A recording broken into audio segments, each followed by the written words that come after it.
ಇವ್ರು ಸಪೋರ್ಟ್ ಬರ್ತೀಯಾ? ಬಾ ನೋಡ್ಕೋತೀನಿ. ಬಾ ಬಾ ನಿನಗಿದೆ. ಹೋಗ್ರಿ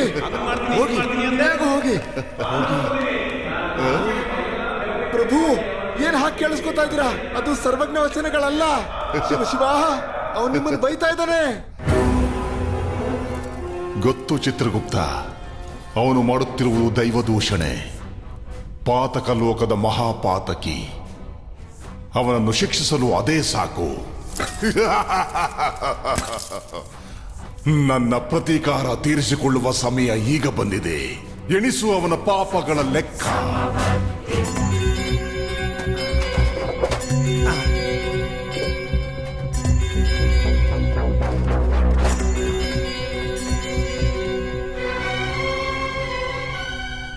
ಮತ್ತಿನ್ನೇನಾಯಿತು ಚಿತ್ರಗುಪ್ತ?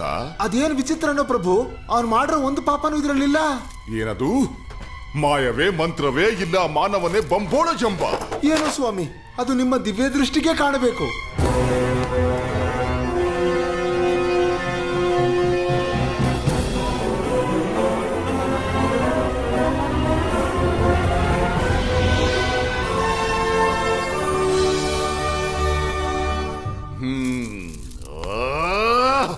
ಏನಾಯ್ತು ಪ್ರಭು?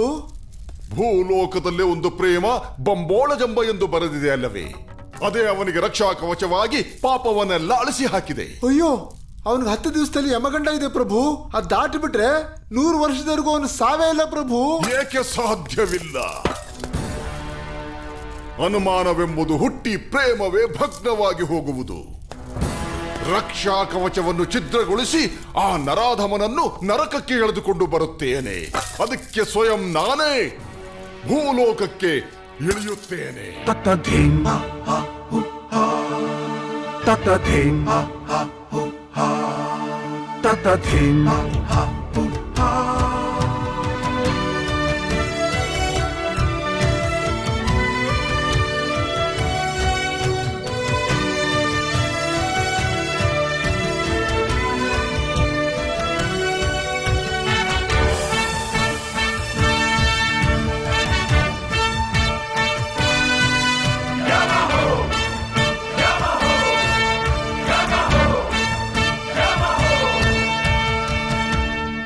ಪ್ರಭು, ಅವನು ನಮ್ಮನ್ನ ಗುರ್ತು ಹಿಡಿದು ಬಿಟ್ರೆ ನಮ್ ಕೆಲ್ಸನೇ ಆಗಲ್ಲ. ಅವನು ನಮ್ಮ ನಿಜ ರೂಪವನ್ನು ನೋಡಿದರೆ ತಾನೇ ನಮ್ಮನ್ನು ಗುರುತು ಹಿಡಿಯುವುದು.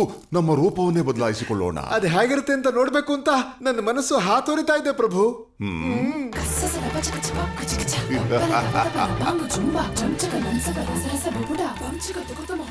ಬಂಬೋಳ ಜಂಬ. ಪ್ರಭು, ಏನ ಲಾವಣ್ಯ, ಏನ ಸೌಂದರ್ಯ. ಇದಕ್ಕಿನ್ನೂ ಸ್ವಲ್ಪ ನಾಚಿಕೆ, ಸ್ವಲ್ಪ ವಯ್ಯಾರನ್ನ ಸೇರಿಸ್ಬಿಟ್ರೆ ಇನ್ನೂ ಚೆನ್ನಾಗಿರುತ್ತೆ ಅಂತ ನನ್ನ ಅಭಿಪ್ರಾಯ. ಅದ್ಯಾವುದದು? ನನ್ನ ಅನುಭವನ ನಿಮಗೆ ತೋರಿಸ್ತೀನಿ, ಸ್ವಲ್ಪ ಚೆನ್ನಾಗಿ ನೋಡ್ಕೊಳ್ಳಿ. ಹೀಗೆ ಭಲೆ, ಹಾಗೆಯೇ ನಡೆಯುತ್ತೇನೆ.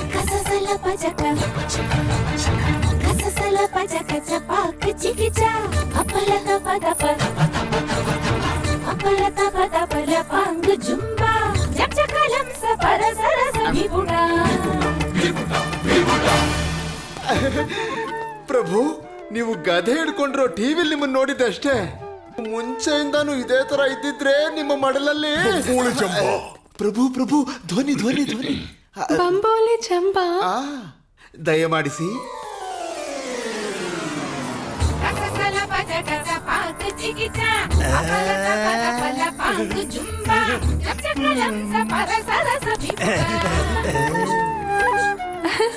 ಅಪ್ಪ, ಈ ಹುಡುಗಿ ನನಗೆ ತುಂಬಾ ಇಷ್ಟ ಆದ್ಲು.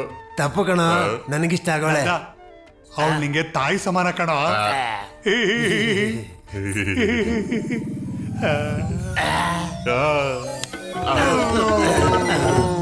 ನಮ್ಮ ಪ್ರಯತ್ನ ಏನಾದ್ರೂ ಫಲಿಸ್ಲಿಲ್ಲ ಅಂದ್ರೆ ಅವನ್ನ ನನ್ನ ಮೋಹದ ಸಾಗರದಲ್ಲಿ ಬೀಳಿಸ್ಕೊಂಡು ಶೃಂಗಾರದಲ್ಲೇ ಅವನ್ನ ಕೊಂದೇ ಕೊಲ್ತೀನಿ.